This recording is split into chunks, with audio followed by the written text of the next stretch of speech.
Hello, my name is Miguel, and this is my audio of 15 minutes.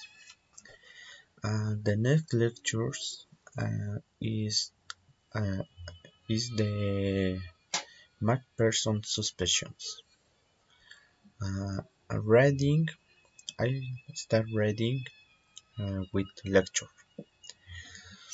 and before mention, today is Wednesday, 20, 20, and mm, and it is I start a read. Suspensions is a key element for the job for the good performance of our car. There are many types with their about advantages and disadvantages, but among all of them, the most used and known today is in the MacPherson suspensions. System devices be early versions in the 1940s and potentially before in 1953, which today is used for the front axle of most cars. Behind the brand and the patented, this ingeniously Uh, the first models that mounted this type of suspensions were the Ford Consultants and the Ford Sepryle. The first produced from in 1951 to 1962, and the second from 1950 to 1972, both both belonging to the same range of cars miles in the unit count. Uh, Advantages of the MacPherson suspensions. The MacPherson suspensions has many advantages. The most important is its simplicity and low cost of manufacture. But the fact is that a person its appearance also means a reduction in the suspended mass of the car, and improving its stem of the support of the wheel in the ground and the reduction of volume and weight of the systems. MacPherson suspensions along with the car's braking and steering systems. The MacPherson suspension has another peculiarity compared of their suspensions of the time. It also acts the turning axis in the wheel when we move the directions of the car. What is what that is the wheel pivots around the vertical axis of the suspensions, at least according to the designs it had in its initial forms. As can as you uh, can see from their painting images, the shock and spring assembly was completely vertical to the ground.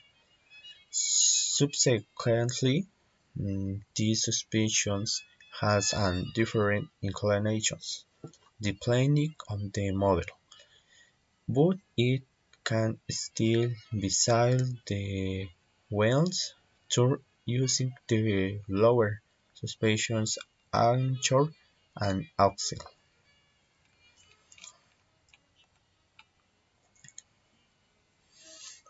Disadvantages. of the MacPherson suspensions. However, this type of suspension also has some disadvantages, such as, for example, that due to its design, the wheel cannot move completely vertically. Behind will be a lower arm and this to the car be an axle. The suspension small defects its vertical and angular during movement. To understand it, it is enough to know that since this arm is connected by a fixed point, it can only move it in an arc. Since the suspension is anchored to the other end of the arm, it changes its inclination depending on where it is on the arc.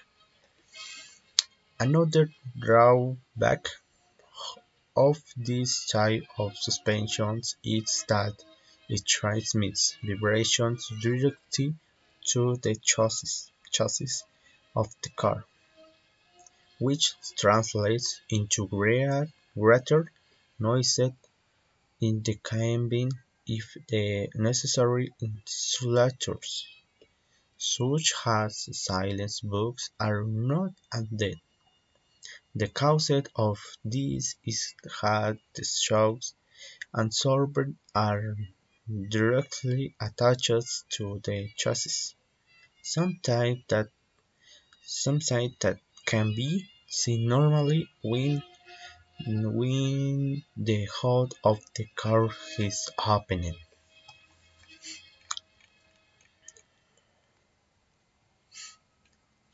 How does it work? Of course, in the MacPherson suspensions, it is the shock absorbed and the spring that absorbed into their bumps. It keeps the wheel in the correct place thanks to the stub axle in this ensures its pointing thanks to the shock absorber itself and the lower arm. The interesting thing is that thanks to the operation it also allows the wheel to pivot to let the car's steering do its job. Thanks to the functional separation of the longitudinal force in the front support and of the lateral forces in the rear support, a great agility of movements is obtained, as well as great safety and a very high enduring comfort without these two forces influencing one in the other. I finished in part in English, and now I'm not go in part in Spanish. De la suspensión MacPherson. La suspensión, la suspensión es un elemento clave para el buen comportamiento de nuestro coche. Existen muchos tipos con sus ventajas e inconvenientes, pero de entre todas, la más utilizada y conocida en la actualidad es la suspensión MacPherson, un sistema ideado por la Early S.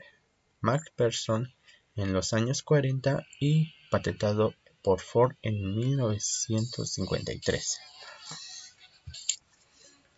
que a día de hoy es usado para el eje delantero de la mayoría de los coches. Al ser la marca que patentó este ingenio, los primeros modelos que montaron este tipo de suspensión fueron el Ford Consul y el Ford Zephyr.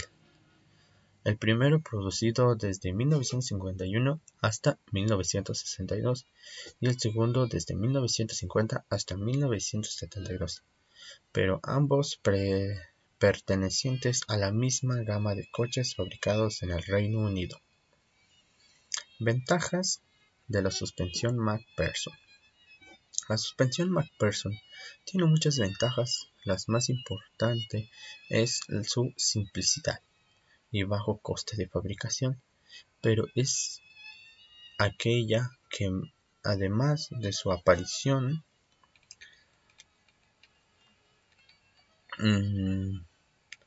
supuso la reducción de la masa suspendida del coche, a una mejora en cuanto al apoyo de la rueda en el suelo y la reducción del volumen del peso y sistema. Entonces, la suspensión MacPherson tiene otra particularidad comparada con otras suspensiones de la época. También actúa como un eje rígido de la rueda cuando movemos la dirección del coche, es decir, que la rueda pivota alrededor del eje vertical de la suspensión, al menos según el diseño que tenía en sus formas iniciales, como puedes ver en las imágenes de su patente. Es el conjunto de amortiguador y el muelle era completamente vertical con respecto al suelo posteriormente. Esta suspensión ha tenido diferentes inclinaciones según el modelo, pero todavía se puede decir que las ruedas giran usando el anclaje inferior de la suspensión como eje.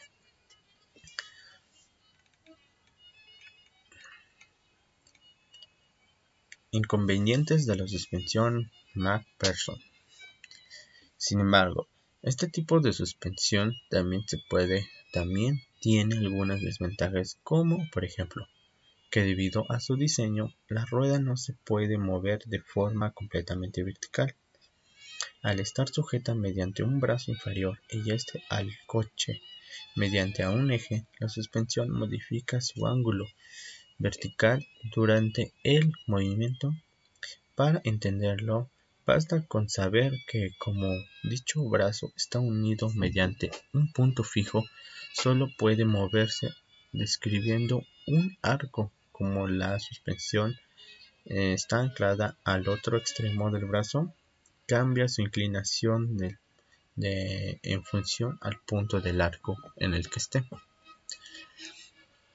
Otro inconveniente de este tipo de suspensión es que transmite de forma directa las vibraciones al chasis del coche, lo que se traduce en un mayor ruido en el habitáculo si no se añaden los aislantes necesarios, como son los silent blocks.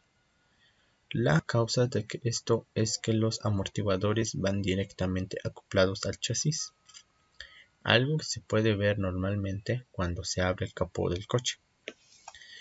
¿Cómo funciona?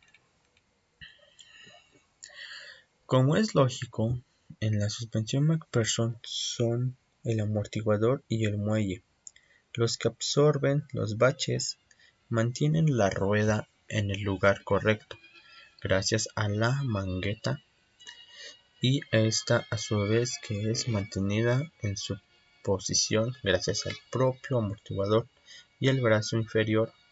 Lo interesante es que gracias a este funcionamiento también permite que la rueda pivote para dejar que la dirección del coche haga su trabajo.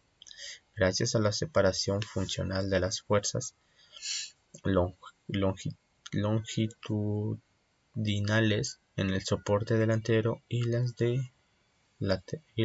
laterales en el soporte trasero, y se obtiene una gran agilidad de marcha, además de una gran seguridad y un confort interior muy elevado, sin que estas dos fuerzas influyan una en la otra. I finished my with my audio 15 minutes and I finished.